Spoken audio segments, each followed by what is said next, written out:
अभी हम English speaking की क्लास जो है वो पढ़ रहे थे, ठीक है ना। इंग्लिश स्पीकिंग के बारे में जाना था कि इंग्लिश स्पीकिंग जो है वो कैसे कर सकते हैं, ठीक है। और अब कुछ जो व्यूअर्स है उनका एक कुछ मैसेज आए हैं, उसमें उन्होंने कहा है कि सर E=mc² जो है, ठीक है ना, E=mc² को प्रूव करके आप बताइए, ठीक है ना। और बिल्कुल आसान लगना चाहिए सर, और हिंदी लैंग्वेज के अंदर इसको करवाइए, इंग्लिश के नोट्स। और वैसे ये तो इंग्लिश हिंदी विद डेरिवेशन है, हिंदी। और बच्चों मेरी बात सुनो स्टूडेंट्स, अभी इसमें कोई ऐसी डेफिनेशन तो है नहीं जो इंग्लिश में लिखवाई जाएगी। हिंदी और इंग्लिश दोनों इसमें तो सेम है, डेरिवेशन है वो इंग्लिश हिंदी में। ऐसा तो है नहीं कि मैं ए को इंग्लिश में बी लिख दूंगा या फिर ए लिख दूंगा, ये तो है नहीं, ठीक है ना। लेकिन फिर भी आप लोगों ने ये कहा है E=mc² के ऊपर वीडियो बनाइए। ये कुछ कमेंट्स आए हुए हैं जिसमें इंग्लिश स्पीकिंग अभी मैंने करवाया था, और अभी E=mc² पर अपन वीडियो बनाएंगे, ठीक है ना। तो E=mc² क्या है, ठीक है ना। तो मतलब मास और एनर्जी के बीच में जो रिलेशन है अल्बर्ट आइंस्टाइन ने जो दिया था, E=mc² मतलब हिंदी में बोले तो द्रव्यमान ऊर्जा संबंध। चलो हिंदी इंग्लिश दोनों यूज़ कर लेंगे, कोई दिक्कत नहीं है, इसके बारे में हम जानते हैं, अभी कर लेंगे। E=mc² आपको आज के बाद में बहुत आसान लगेगा, और ये बीएससी, एमएससी, यूपीएससी, आरपीएससी इन सब के सिलेबस में भी है, और यूपीएससी में आईएएस के एग्ज़ाम में ये आ चुका है E=mc²। और कई बार बीएससी, एमएससी के एग्ज़ामों में ये 10-10 नंबर का क्वेश्चन भी आ चुका है कि E=mc²। और बहुत ही आसान तरीके से मैं इसको समझाऊंगा, बहुत ही आसान डेरिवेशन करवाऊंगा, एकदम इजी। आज के बाद में कोई बच्चा भी इसको सॉल्व कर देगा। 11th क्लास का बच्चा भी अगर इस वीडियो को देख लेगा तो E=mc² आसानी से सॉल्व कर लेगा, इतना आसान है ये। इसलिए घबराइए मत। और फिजिक्स तो वैसे ही मैंने आपको बताया ना, बहुत ही आसान सब्जेक्ट है, और आपका दोस्त बना दूंगा मैं फिजिक्स को, एकदम बिल्कुल आसान है।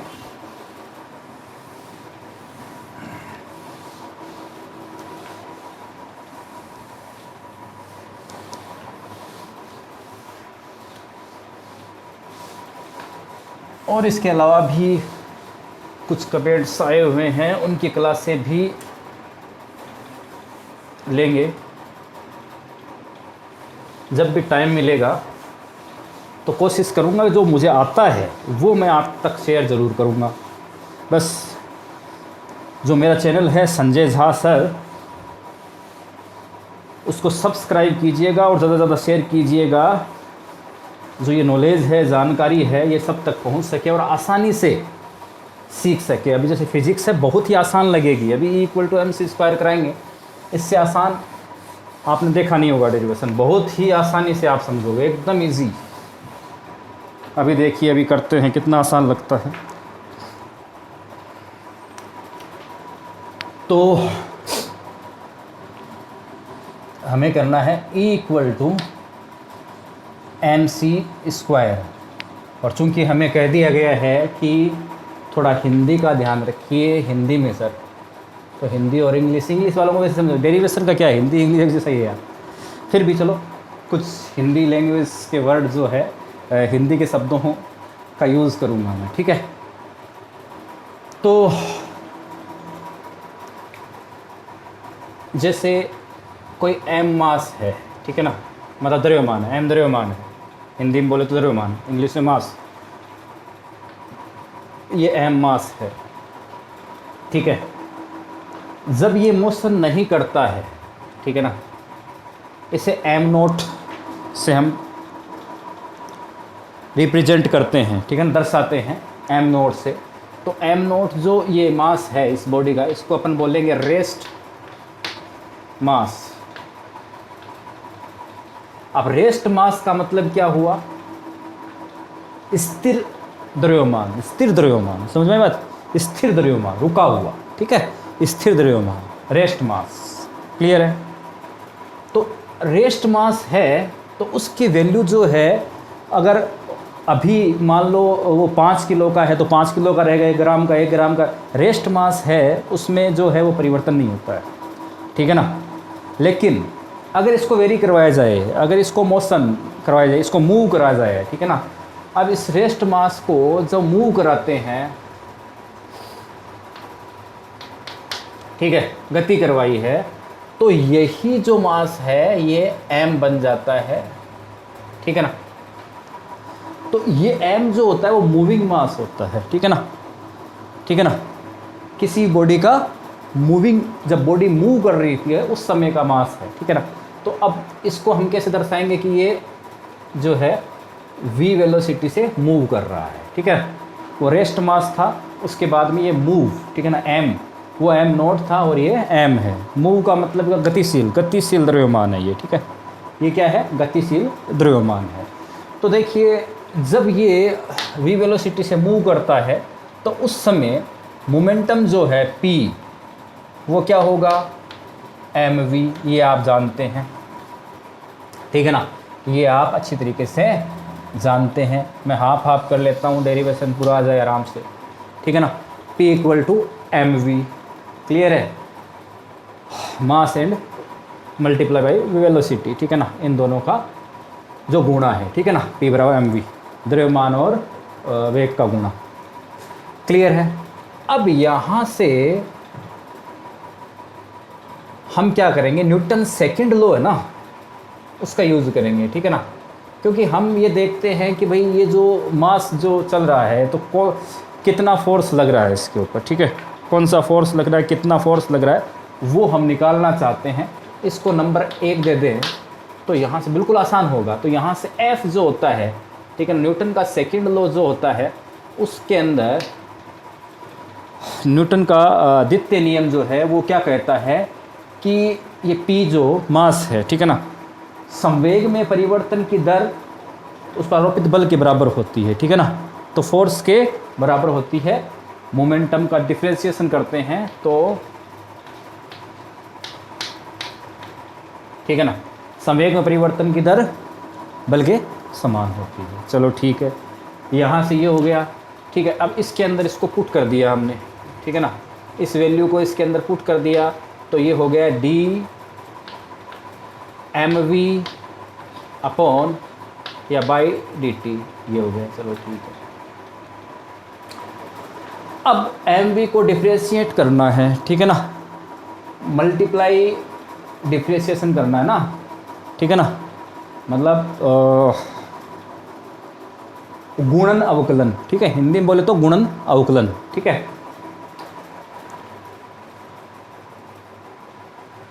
तो इसको कैसे करेंगे? पहले m जो है उसको कांस्टेंट कर दें और dv बाई dt, इसको ऐसे करते हैं ना, प्लस इस बार v को कांस्टेंट करेंगे और dm बाई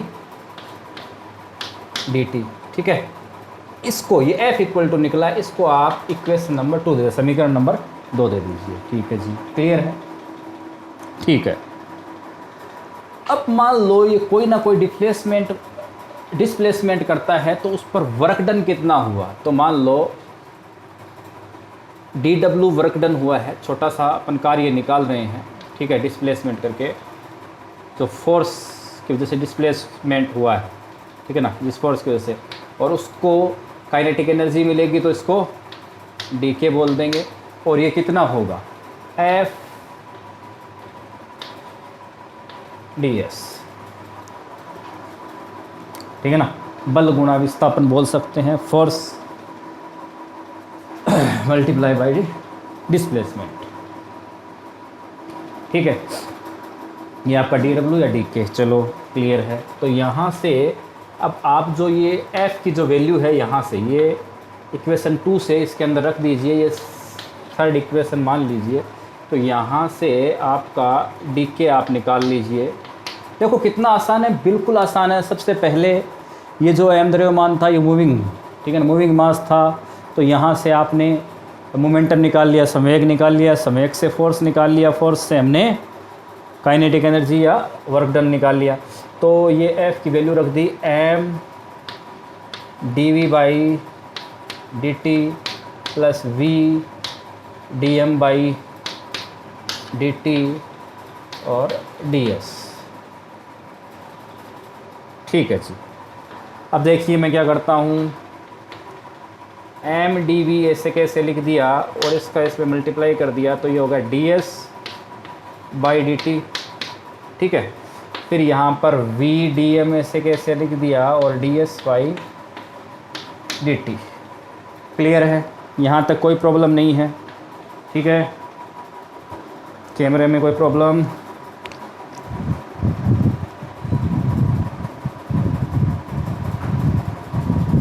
ओके जी। तो m dv ds upon dt क्या होता है? v। अरे वेग होता ना, तो इसको हम लिख सकते हैं v और ये है आपकी dv। क्लियर है? यहाँ से देखो v, एक तो v ये हो गया और ds अपॉन dt क्या होता है? v होता है ना, तो v और v का गुणा करोगे v स्क्वायर dm। क्लियर है? ये आपकी d के बराबर आ गई है। इसको आप क्वेश्चन नंबर 4 बोल दीजिए। ठीक है, हाँ जी, ये तो सब समझ में आ रहा है, इतना तो सबके आता है। ठीक है, चलो आगे चलते हैं। अब रिलेटिविटी थ्योरी है अल्बर्ट आइंस्टाइन की, ठीक है ना, उसके अंदर जो मूव मास होता है, मूविंग मास, उसके लिए एक फॉर्मूला होता है। ठीक है ना, अल्बर्ट आइंस्टाइन के अनुसार एक फॉर्मूला होता है मूविंग मास के लिए। वो क्या होता है? m equal to M naught upon root 1 minus V square upon C square. ठीक है, ये आपका फॉर्मूला होता है। इसको आप नंबर 5, ये relativity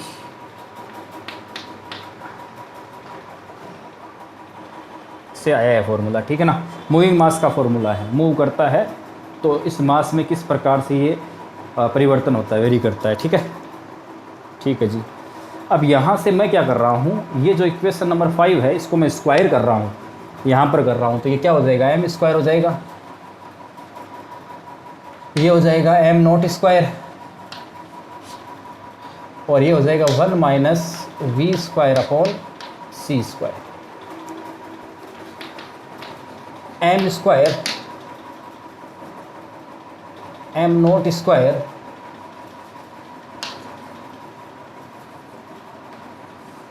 upon C square minus V square upon C square. C square ऊपर चला जाएगा ना, अरे यहाँ से उस पर जाएगा, तो m स्क्वायर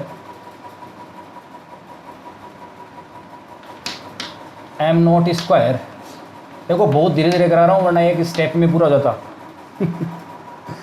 बहुत ही धीरे धीरे करा रहा हूँ। अब यहाँ से ये इससे मल्टीप्लाई हो जाएगा 1 करके,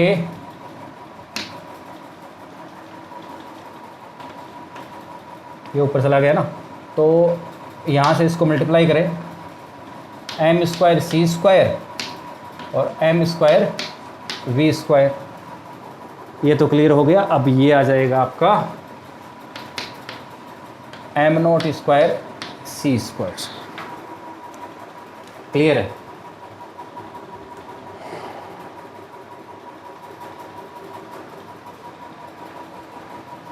ठीक है जी, ये आपकी इक्वेशन आ गई। इसको मैं डिफ्रेंशिएट करता हूँ। ठीक है ना, ये 6 है, इसको डिफ्रेंशिएट करता हूँ मैं, मतलब इसका आउकलन करता हूँ। ठीक है, तो डिफरेंस या डायरेक्ट ही कर दूँ, डिफ्रेंशिएट करके दिखा दूँ? इसको डिफ्रेंशिएट किया तो सी स्क्वायर क्या है? कांस्टेंट है ना, 3 मल्टीप्लाई 10⁸ मीटर पर सेकंड कांस्टेंट है ना, और ये कांस्टेंट होता ही है रेस्ट मास। ये वेरी थोड़ी करता है, नहीं करता, रेस्ट मास है ना, अभी बताया ना मैंने, रुका हुआ है तो वो वेरी नहीं करेगा, वो चेंज नहीं होगा। तो यहाँ से इसका हो जाएगा, फिर क्या होगा इसका? इसका जो डिफ्रेंशिएशन करते हैं या अवकलन करते हैं तो क्या आएगा, 2m और m का dm और ये c² माइनस इसका होगा पहले इसका फिर इसका, ये दोनों वेरी करेंगे तो क्या होगा, पहले हो जाएगा 2m dm गुणा v² माइनस 2v dv गुणा m²। और इसका क्या होगा बताइए, इसको डिफ्रेंशिएट करेंगे तो क्या करेंगे, कांस्टेंट है ना टोटल वैल्यू, अरे m not constant, c constant और कांस्टेंट का अवकलन या डिफ्रेंशिएशन 0। क्लियर है जी। यहाँ से अभी आप इस पूरी के अंदर, उफ लगता है लाइट गया, कुछ करना पड़ेगा, 1 मिनट।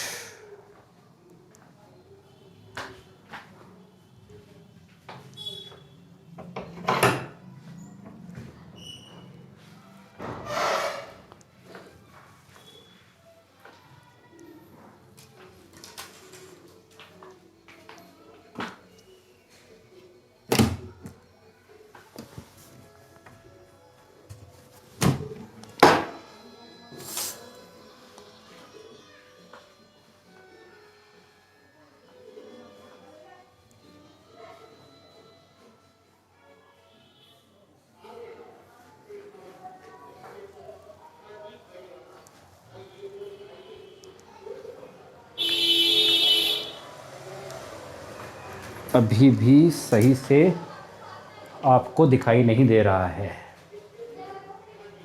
लाइटिंग कम है। चलो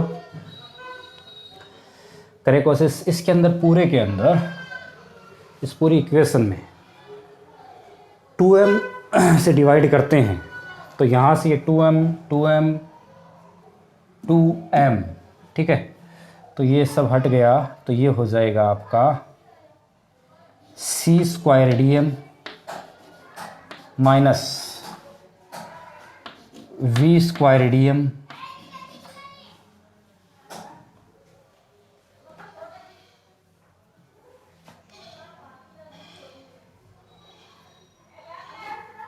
और यहाँ से आपके आ गया 2m तो हट गया नहीं, स्क्वायर हट गया तो क्या आ गया, mv dm। कुछ कुछ पहले वाली जैसे हो रही है ना, इक्वल टू 0, तो ये c² dm तो इधर रख, यहीं रहने दो और इसको साइड में ले जाओ, तो ये हो जाएगा v² dm plus mv dm। v² dm equal to c² dm equal to v² dm plus mv dm। तो देखिए पहले जो हमने इक्वेशन नंबर 4 देखी थी उसमें क्या था, v² dm plus mv dv बराबर इक्वल टू डी के था, और इसके अंदर v² dm सेम है और mv dv equal to c² dm है। तो c² dm और डी के जो है वो इक्वल हो जाएंगे या नहीं हो जाएंगे, तो ये जो इक्वेशन आ गई है आपकी 6n, ये आ गई 7। तो मतलब यहाँ से क्या है, इक्वेशन 4 इक्वल टू 7, यहाँ से आपका डी के इक्वल टू c² dm। अब हम कर देते हैं इंटीग्रेशन, ठीक है ना, इंटीग्रेशन करते हैं 0 से k और rest mass to moving mass m0 to m। ये तो आ गया आपका k, इसका इंटीग्रेशन करेंगे तो क्या आएगा ना, ठीक है, और इसका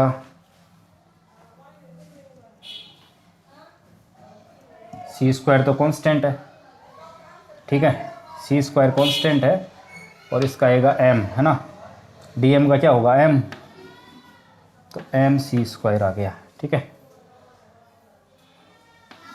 और लिमिट है आपकी m0 टू m, ठीक है। तो सी स्क्वायर ऐसे कैसा, और ये आ जाएगा, पहले अपर लिमिट रखो m माइनस एम नोट, थोड़ा सा और सोल्व करेंगे तो M C square minus M naught C square. अब यहाँ पर ध्यान दीजिए कि एम नोट सी स्क्वायर क्या था, जब रेस्ट मास था उस समय उसकी जो एनर्जी है, रेस्ट मास के समय जो एनर्जी है, रेस्ट मास एनर्जी जो है, यहाँ पर मैं आपको दिखा दूँ, रेस्ट मास एनर्जी इसको कह सकते हैं, rest mass energy equal to क्या होगी, M naught C square. Rest mass energy equal to क्या है, एम नोट सी स्क्वायर। ठीक है, ये रेस्ट मास एनर्जी है और इसी को आप क्या बोलोगे, पोटेंशियल एनर्जी। ठीक है, तो यू हो गया। ठीक है, अब अपन टोटल एनर्जी की बात करें, टोटल एनर्जी क्या होती है, total energy E equal to kinetic energy plus potential energy. ठीक है ना, या फिर rest mass energy, kinetic energy plus rest mass energy. ठीक है जी, दोनों करो तो ये आ जाएगा M C square kinetic energy more M naught C square plus rest mass energy मान लो या पोटेंशियल एनर्जी यू बराबर आपका गया M naught C square. M naught C square से M naught C square cancel हो गया जी। ठीक है, ठीक है, ये वाले पद कैंसिल हो गए, तो यहाँ से E इक्वल टू आ गया है आपका एम सी स्क्वायर। ठीक है, हैंस प्रूव्ड, हैंस प्रूव्ड। देखिए कितना आसान है, बिल्कुल आसान है। ठीक है, तो सबसे पहले हमने रेस्ट मास लिया था, ठीक है ना, स्थिर द्रव्यमान, फिर उसको मूव करवाया, पहले रेस्ट मास एम नोट था, इसको मूव कराया, एम बना। ठीक है, और एम से हमने जो है संवेग, ठीक है, तो वो हो गया पी बराबर एम वी। ठीक है ना, यहाँ से हम जो मोमेंटम लिया है वो एम बराबर पी बराबर एम वी। फिर वहाँ से अपन ने फोर्स निकाला है, न्यूटन सेकेंड लॉ से फोर्स क्या होता है, D P upon D T. ठीक है, तो यहाँ से आ गया D M V upon D T, तो यहाँ से ये एम आगे आ गया D U by D T. इसको इसको अपन डिफ्रेंशिएट करते हैं, तो एक बार एम को कांस्टेंट करते हैं तो ये आ गया M D V upon D T, और एक बार वी को कांस्टेंट करते हैं तो V D M by D T, यहाँ तक हो गया।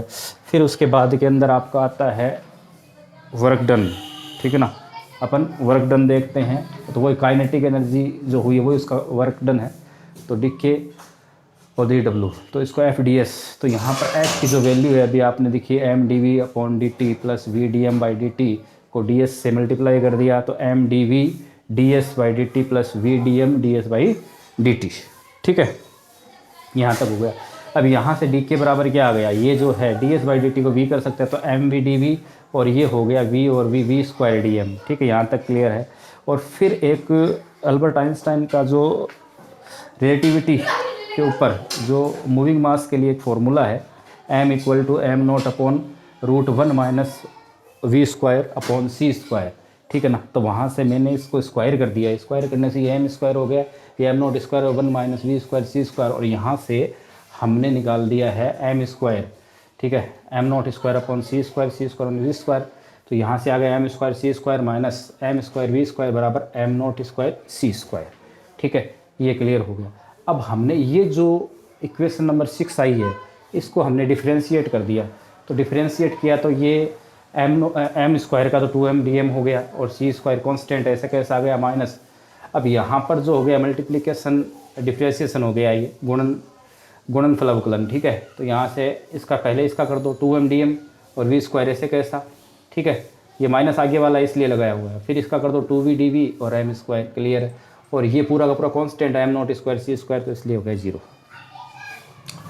चलो जी, यहाँ से 2m का पूरे के अंदर इसके अंदर डिवाइड कर दो, तो ये हो गया सी स्क्वायर डी एम इधर, और ये हो गया वी स्क्वायर डी एम, और ये हो गया M V D M, clear है। सी स्क्वायर डी एम इधर बचा, इस सबको उस साइड में ले जाओ, तो ये हो गया। ये जो इक्वेशन 7 है और 4 है, जो दोनों में ये वाला पोर्शन सेम है, तो इक्वल किया तो फिर ये आ गया है डी के बराबर सी स्क्वायर डी एम। फिर अपन ने इंटीग्रेशन कर दिया इसको, ठीक है ना, 0 से के और एम नोट से रेस्ट मास से मूविंग मास तक। तो के बराबर M C square M naught M तक आ गया। तो यहाँ C square M minus M naught, तो K equal to M C square minus M note square, ये काइनेटिक एनर्जी आ गया है। ठीक है, लेकिन यहाँ से एम नोट स्क्वायर है, जब रेस्ट मास था उस समय जो एनर्जी थी वो आपकी एम नोट सी स्क्वायर है। ठीक है, और उसी को पोटेंशियल एनर्जी बोलते हैं। तो E equal to K kinetic energy plus potential energy, तो दोनों को जोड़ दो, M C square minus M naught C square plus M naught C square, M naught C square से M naught C square cancel हो गया, E equal to M C square. तो यहाँ से ये आपका मास एनर्जी रिलेशन जो Albert Einstein का है ये बिल्कुल क्लियर हो गया है, E equal to M C square. ठीक है जी।